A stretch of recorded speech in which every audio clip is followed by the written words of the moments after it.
Hallelujah hallelujah hallelujah. परमेश्वर पिता का धन्यवाद करते हैं, परमेश्वर पिता के नाम की महिमा और बड़ाई करते हैं।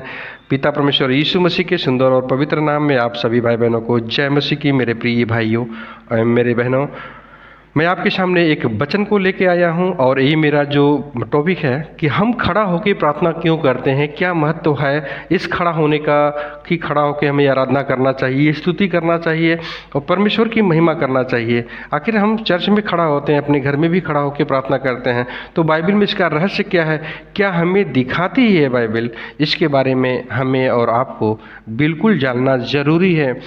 और हम इसमें जो भी आपसे बातें कर रहे हैं इसके बारे में बता रहे हैं। मेरी प्रिय भाई बहनों, एक छोटा सा प्रार्थना करके मैं आपको बताऊंगा कि हमें खड़ा होकर प्रार्थना क्यों करना चाहिए और क्या रहस्य है बाइबल का, और उस रहस्य का हमारे जीवन में क्या प्रभाव पड़ता है खड़े होकर प्रार्थना करने का। तो इसके लिए हम प्रार्थना करते हैं, एक छोटा सा प्रार्थना करके इस वचन को शुरू करते हैं। और ये पूरा वचन, ये पूरा जो वचन है और ये पूरा प्रार्थना वचनों से भरा हुआ है, कृपया आप इसे ज़रूर सुने। परमेश्वर आपको बहुत आय से आशीष देंगे। आपके जीवन के जो समस्या हैं, जिन समस्याओं में आप जूझ रहे हैं मेरे प्रिय भाई बहनों, उस समस्याओं को लेके आप इस प्रार्थना को बोलिए अपने जीवन में। आपके जीवन में जैसे वचन में लोगों को चंगाइयाँ मिली है, वैसे वही सत्य का वचन है, सत्य मार्ग जीवन जो मेरा परमेश्वर है वो उस वचन के द्वारा आपको ब्लेस करेगा। आइए तो हम चलते हैं उस प्रार्थना में, परमेश्वर की महिमा करते हैं प्रार्थना के द्वारा। धन्यवाद पिता परमेश्वर, मैं फिर से एक बार आपके पवित्र चरणों में आता हूँ अपने सर को झुका के। पिता परमेश्वर धन्यवाद करते हैं आज के दिन के लिए, आज के समय के लिए। प्रभु आपने हमें सलामत रखा। जितने भाई बहन इस प्रार्थना को सुन रहे हैं, इस प्रार्थना में शामिल हैं, इस वीडियो को देख रहे हैं, पिता परमेश्वर उनके जीवन के सभी बंध समस्याएं, उनके जीवन की जो समस्याएं हैं, जो बंद झरोके हैं उनकी आशीषों की, वह सब कुछ रिलीज होने पाए यीशु मसीह के नाम में। क्योंकि आपके नाम में हमें जीवन मिलता है, आपके नाम में हमें शांति मिलती है, आपके नाम में हमें उद्धार मिलता है और आपका नाम ही हमें उस अनंत काल के जीवन तक लेके जाएगा। मैं जानता हूँ मेरे पिता, हम सभी भाई बहन आपके पवित्र चरणों के नीचे आते हैं। बहुत से भाई बहनों के जीवन में कर्जे होंगे, बेरोजगारी होंगी, उनके बिजनेस में रुकावटें होंगे, गृह क्लेश होगा, पारिवारिक रिलेशन खतरे पे आ गया होगा, बाल बच्चों में परेशानियां होंगी, घर में कोई बीमार होगा। हे पिता, जो वचन आपका है आज का आप वचन जो आपने दिया है पिता, उस वचन से उन सभी भाई बहनों के जीवन में सभी बंधने टूट जाने पाए यीशु मसीह के नाम में। मैं दुआ करता हूँ, प्रार्थना करता हूँ, हर एक बात के लिए मैं धन्यवाद करता हूँ। हे मेरे स्वर्ग में नीले आसमान में रहने वाले पिता, आपने मेरी प्रार्थनाओं को सुन लिया है और उसका उत्तर दिया है और मैं विश्वास करता हूँ, इसके लिए आपका बहुत बहुत धन्यवाद। प्रार्थना जीवित पिता उद्धार करता यीशु मसीह के नाम में मांगते हैं, सुनकर आशीष दे। आमीन। Praise the Lord. Hallelujah hallelujah hallelujah. आप सभी भाई बहनों को परमेश्वर की आशीष मिले। आइए हम वचन को देखते हैं कि परमेश्वर का वचन हमें खड़े होकर रहने के लिए क्यों कहता है, क्यों करना चाहिए, इसके द्वारा हमारे जीवन में क्या परिवर्तन होते हैं। तो आइए हम वचन में चलते हैं। वचन मैंने बाइबल में पहला शमूएल 1 अध्याय के 26 आयत में लिया है और उसमें लिखा है, तब हन्ना ने कहा, हे मेरे प्रभु, तेरे जीवन की शपथ, मैं तेरे प्रभु, अपने प्रभु, मैं वही स्त्री हूँ मेरे प्रभु, जो तेरे पास यहीं खड़ी होकर यहोवा से प्रार्थना करती थी। हालेलुया। Praise the Lord. परमेश्वर का आशीष मिले। मेरे प्रिय भाई बहनों, जो हन्ना थी वो उसका कोख परमेश्वर ने बंद कर दिया था, लेकिन परमेश्वर के भवन में जाके हन्ना खड़ा होके अपने दोनों हाथों को उठा के प्रार्थना की, तो परमेश्वर उसके जीवन में, उनके घर में पुत्र की उपलब्धि कराई, उनके कोख को खोला। है तो मेरे प्रिय भाई बहनों, हमें प्रार्थना को करना चाहिए और खड़े होकर करते हैं तो हमारी आत्मिक जो लगन होती है वो परमेश्वर से कनेक्ट होती है, उसके द्वारा परमेश्वर हमारी बातों को सुनता है। और हमें प्रार्थना सिर्फ आत्मा में होके, क्योंकि परमेश्वर का वचन में लिखा है कि पिता परमेश्वर अपने सच्चे आराधकों को ढूंढता है। वो कैसे ढूंढता है, आइए हम देखते हैं वचन में।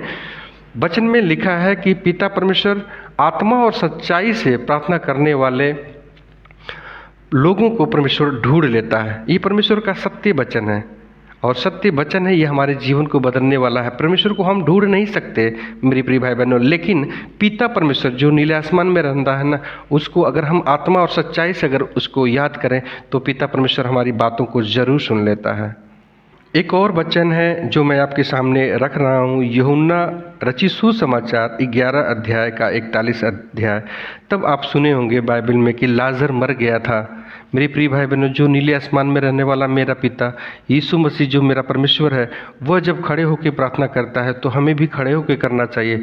लाजर मर गया था, लाजर के कब्र के पास प्रभु यीशु मसीह जाते हैं और वहाँ पे खड़ा होके जब पत्थर हटा देते हैं, उसके बाद खड़ा होकर उन्होंने क्या कहा है उस प्रार्थना में, आइए हम लोग सुनते हैं।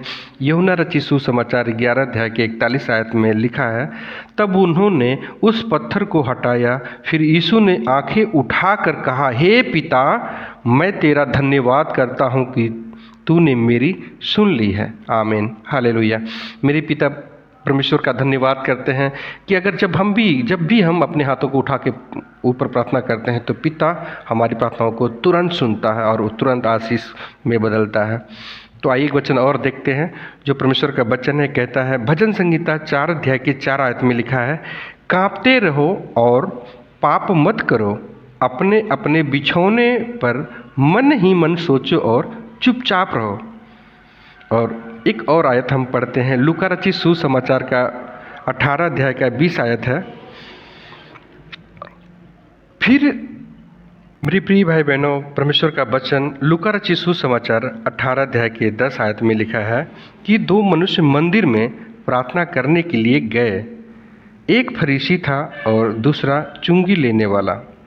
और 11 आयत में लिखा है, लूका रचित सुसमाचार 18 अध्याय का 11 आयत में, फरीसी खड़ा होकर अपने मन में यूं प्रार्थना करने लगा कि हे परमेश्वर, मैं तेरा धन्यवाद करता हूँ कि मैं और मनुष्यों की नाई अंधेर करने वाला, अन्यायी और व्यभिचारी नहीं, और न इस चुंगी लेने वाले के समान हूँ।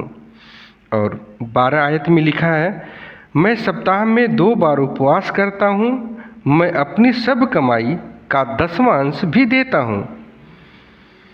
यूहन्ना रचित सुसमाचार 18 अध्याय की 13 आयत में लिखा है, तब चुंगी लेने वाले ने दूर खड़े होकर स्वर्ग की ओर आंखें उठाना भी न चाहा, परंतु अपनी छाती पीट पीट कर कहा, परमेश्वर मुझ पापी पर दया कर। और लूका रचित सुसमाचार 18 अध्याय के 24 आयत में लिखा है, मैं तुमसे कहता हूँ कि वह दूसरा नहीं परंतु यही मनुष्य धर्मी ठहराया जाकर अपने घर गया, क्योंकि जो कोई अपने आप को बड़ा बनाएगा वह छोटा किया जाएगा, और जो अपने आप को छोटा बनाएगा वह बड़ा किया जाएगा। मेरे प्रिय भाई बहनों, ये परमेश्वर का पवित्र वचन है। उस इंसान ने अपने आप को कहा कि मैं पाप नहीं करता हूँ, मैं प्रार्थना करता हूँ, और वह भी प्रार्थना कर रहा था, लेकिन जो पीछे इंसान था वो अपने हाथों को खड़ा करके अपने आप को, अपने पिता को हाथों में सब कुछ सौंप दिया कि हे पिता, मैं पापी हूँ, मुझ पापी पर दया कर। और परमेश्वर का अनुग्रह हुआ। प्रभु यीशु मसीह ने कहा, परमेश्वर ने उनकी वचनों को, उनकी प्रार्थनाओं को तुरंत सुन लिया। जब हम पिता के सामने जाते हैं और अपने आप को जीरो बनाते हैं, जीरो छोटा कर देते हैं, सबसे छोटा, क्योंकि वचनों में लिखा है कि बच्चों को मेरे पास आने दो, उन्हें ना रोको, क्योंकि स्वर्ग का राज उन्हीं का है। तो जब भी हम परमेश्वर के पास जाएं तो नम्र और दीन होके, एक छोटे के नाई, बच्चे के नाई होके परमेश्वर की आराधना करें, तो परमेश्वर की प्रार्थना, हमारी प्रार्थनाएं परमेश्वर सुनता है। और एक आयत और हम लोग देखते हैं, दूसरा इतिहास 20 अध्याय का 13 आयत में लिखा है, और सब यहूदी अपने बाल बच्चों, स्त्रियों और पुत्रों समेत यहोवा के सम्मुख खड़े रहे। और 12 में लिखा है, हे हमारे परमेश्वरी, क्या तू उसका न्याय न करेगा? यह जो बड़ी भीड़ हम पर चढ़ाई कर रही है, उसके सामने हमारा तो बस नहीं चलता, और हमें कुछ सूझता नहीं कि क्या करना चाहिए, परंतु हमारी आंखें तेरी ओर लगी है। और इसके 14 आयत में लिखा है, तब आसमान आसाप के वंश में से एजीएल नाम एक लेवी जो जकरियाह का पुत्र और बनायाह का पोता और मत्तियाह के पुत्र ईयल का परपोता था, उसमें मंडली में के बीच में यहोवा का आत्मा समाया। और दूसरा अध्याय 20 अध्याय का 15 आयत में लिखा है, वह कहने लगा, हे सब यहूदियों, हे यरूशलेम के रहने वालों, हे राजा यहोशापात, तुम सब ध्यान दो। यहोवा तुमसे यो कहता है, तुम इस बड़ी भीड़ से मत डरो और तुम्हारा मन कच्चा न हो, क्योंकि युद्ध तुम्हारा नहीं परमेश्वर का है। मेरे प्रिय भाई बहनों, जो हमारे जीवन में समस्याएं होती हैं, हमारे सामने जो मुसीबतें होती हैं, अगर आप सच्चे मन से परमेश्वर यहोवा को मानते हैं तो यह युद्ध आपका नहीं है, ये लड़ाई आपकी नहीं है। ये हमारे जीवन की जो लड़ाइयाँ हैं ना, वो हमारे पिता परमेश्वर की है जो नीले आसमान में रहता है। तो मेरे प्रिय भाई बहनों, आप इन वचनों से आपको महसूस हुआ होगा कि हमें सच में खड़ा होकर प्रार्थना करना चाहिए। लेकिन जब भी हम खड़ा होकर प्रार्थना करें तो अपने आप को नम्र और दीन कर देना चाहिए परमेश्वर के सामने, और अपने आप को पापी शब्द से पुकार कर कहना चाहिए कि हे पिता, मैं मुझ पापी पर दया कर, हे मेरे सेनाओं के यहोवा, मुझ पापी पर दया कर। तो प्रेज द लॉर्ड। परमेश्वर आप लोगों को बहुत आशीष दें। एक छोटा सा प्रार्थना करता हूँ हम सभी लोगों के लिए। आइए हम प्रार्थना करते हैं। हे मेरे दयालु जीवित पिता, धन्यवाद करते हैं इस वचन के लिए, धन्यवाद करते हैं आपने इस वचन के सहारे आपने हमारी प्रार्थनाओं को, मेरे मन में उत्पन्न होने वाले उस विकारों को आपने सुना और आशीष दी। आपका बहुत बहुत धन्यवाद। इस समय तक संभाल के रखने के लिए पिता परमेश्वर आपका धन्यवाद। हर एक पाप, हर एक बुराइयों के लिए पिता आपने हमारे जीवन से हटाया, इसके लिए धन्यवाद। आप अपने अनुग्रह में हमें बना के रखें। मैं इसके लिए आपसे दुआ मांगता हूँ। आदर, महिमा, जलाल आपके हाथों में सौंपते हैं। प्रार्थना जीवित पिता यीशु मसीह के नाम में मांगते हैं, आमीन। हालेलुया।